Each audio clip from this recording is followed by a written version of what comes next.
Good afternoon, everyone. My name is Ankit Garg. Welcome back to my channel. Today we are going to cover 27th October current affairs और latest update या latest news जो है। First of all आज Sunday है तो important news भी कम ही होती है। सेकेंडली मतलब मेरे को बाकी household works like Diwali आई है तो उसमें भी समय लग जाता है, तो इसलिए अपन लेट कर रहे हैं। But let's start with the day.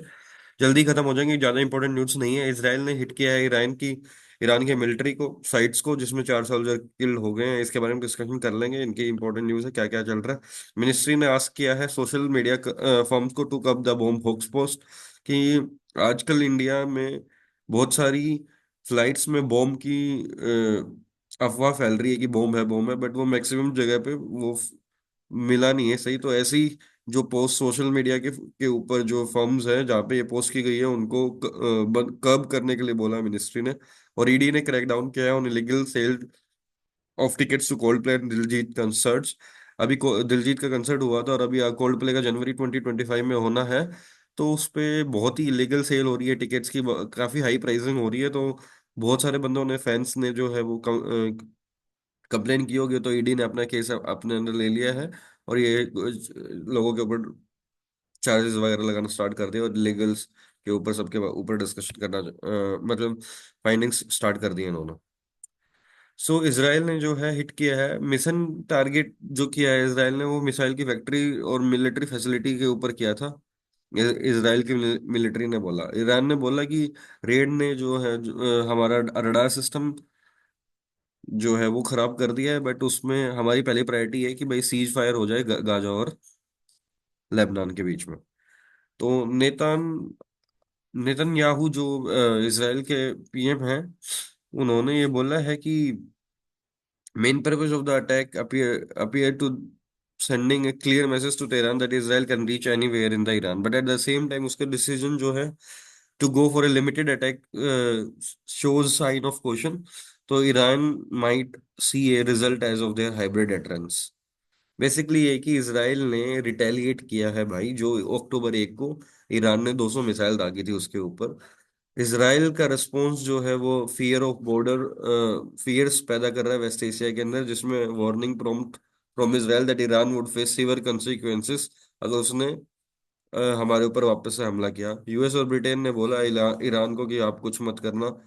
तो ईरान और उसके अली हिजबुल्लाह ने बोला है हमारे हमारे पास राइट है सेल्फ डिफेंस का, तो हम टारगेट करेंगे इजरायली बेस के। बट पहले तो रडार सिस्टम तो टूट गया है, फिर भी वो पहले गाजा और लेबनान में सीज फायर करेंगे। इजरायली रिटेलिएशन जो है उसने हमास, इराक, पाकिस्तान, सीरिया और सऊदी सबसे क्रिटिसिज्म झेला है। और यूएस ने बोला है कि ईरान इजराइल ने अपने सेल्फ डिफेंस बेसिक बेसिस के लिए इसने ये अटैक किया है। अभी जो जयशंकर जी ने जो है पुणे में एक वो दे रहे थे, प्रेस ट्रस्ट ऑफ इंडिया की न्यूज़ है, पुणे में अपनी स्पीच दे रहे थे। उस स्पीच में बताया कि जो मेन क्रेडिट है ये पेट्रोलिंग जो एग्रीमेंट हुआ है चाइना के साथ, patrolling on the line of actual control, वो मिलिट्री के एफर्ट से हुआ है इन difficult condition and effective diplomacy जो उन्होंने शो की है। और उन्होंने ये भी बोला कि अभी फुल नॉर्मलाइजेशन हम चाइना के साथ नहीं घोषित कर सकते, बिकॉज ट्रस्ट जो है बिल्ड करने में टाइम लगता है। उसके बाद जो ब्रिक्स समिट में पीएम मोदी और जी जिनपिंग मिले थे आपस में, और नेशनल सिक्योरिटी एडवाइजर और फॉरेन मिनिस्टर मिले थे, उन्होंने would find a way forward और ए सोल्यूशन निकाल लेंगे। और during the negotiation and acknowledge the military roles at the LAC. India की डेटर्मिनेशन है कि to stand firm during negotiation and acknowledge the militaries role at LAC. He also noted that India ने improve किया है infrastructure, but उसके comparison में China का ज्यादा इंफ्रास्ट्रक्चर इम्प्रूव हुआ है। बाकी लेट्स सी कि फाइनल क्या है। बेसिकली ये कह रहा है पूरा नॉर्मलाइजेशन हम इसके अंदर नहीं घोषित कर सकते। बाकी ये यहाँ पे मिले थे, ये अपन बहुत बार डिस्कशन कर चुके हैं। अभी वेस्ट बंगाल में रिक्रूटमेंट स्कैम हुआ था। गवर्नमेंट जॉब के ग्रुप सी और ग्रुप डी के स्टाफ की जो नौकरियों की भर्ती हुई थी वो इलीगल थी। तो उस केस पे जो है सीबीआई ने अपनी रिपोर्ट्स में जो है एक पर्सन है, प्रसन्ना कुमार राव, उसके 163 करोड़ के एसेट्स को अटैच किया है। और इसमें जो है 2016 की जो रिक्रूटमेंट थी सेंट्रल स्कूल सर्विसेज कमीशन के द्वारा जो की गई थी, इम्प्रॉपर अपॉइंटमेंट हुई थी टीचिंग और नॉन टीचिंग की। Former education minister Partha Chatterjee को भी इसके अंदर अरेस्ट किया था 2022 के अंदर। और अभी प्रसन्ना कुमार रॉय से की जितनी भी प्रॉपर्टी, होटल, रिसोर्ट्स और अदर प्रॉपर्टीज थी, वो लगभग 163 करोड़ के एसेट्स को जो है सीज कर लिया गया है और सीबीआई ने चार्जशीट फाइल की है। और उसमें बताया है कि 3400 इलीगल अपॉइंटमेंट्स हुई हैं। अनंत नाथ जी को री इलेक्ट कर लिया गया है president of editors guild. G7 countries जो है उन्होंने डिसबर्स करने के लिए बोला है $50 billion loan for the keep using Russian assets profit. Basically Russia के जितने भी एसेट्स है रशिया के बाहर, वो G7 कंट्रीज ने सीज कर लिया गया है। और उस उन एसेट से जितना भी प्रॉफिट होता है उन उस प्रॉफिट के को वो एलोकेट कर रहे हैं। तो उसलिए कीव यानी यूक्रेन को $50 बिलियन का लोन दिया जा रहा है। और कल आपको पता, बहुत ही बुरी हालत हुई। न्यूजीलैंड ने इंडिया को इंडिया के घर में ही हरा दिया। तो 12 साल बाद जो है इंडिया एक सीरीज हारा है टेस्ट मैच की, अ, अपने ही घर में।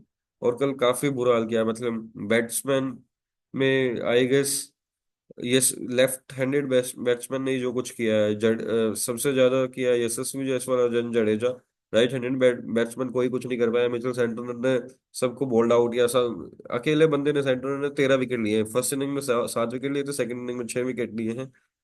तो काफी बुरा था रहा इंडिया की परफॉर्मेंस। अब लेट्स सी कि आगे क्या चलता है। और अभी जो WTC होनी है, वर्ल्ड टेस्ट चैंपियनशिप, उसके लिए भी अब इंडिया को ऑस्ट्रेलिया में जाके जीतना पड़ेगा, अदरवाइज वो उसके फाइनल में भी मिस हो सकता है। बट लेट्स सी कि कैसे क्या। और नेक्स्ट मैच भी जीतना बहुत जरूरी है इंडिया के लिए to secure the WTC। Jewelry buyers go gold light this festive season. Basically, Mia by Tanishq has launched new disco collection that is lightweight, versatile. अभी जो है lightweight से रिलेटेड डिफरेंट डिफरेंट ब्रांड है। जो तनिष्क है, Malabar gold है, कल्याण jewellers है, fort Fino है।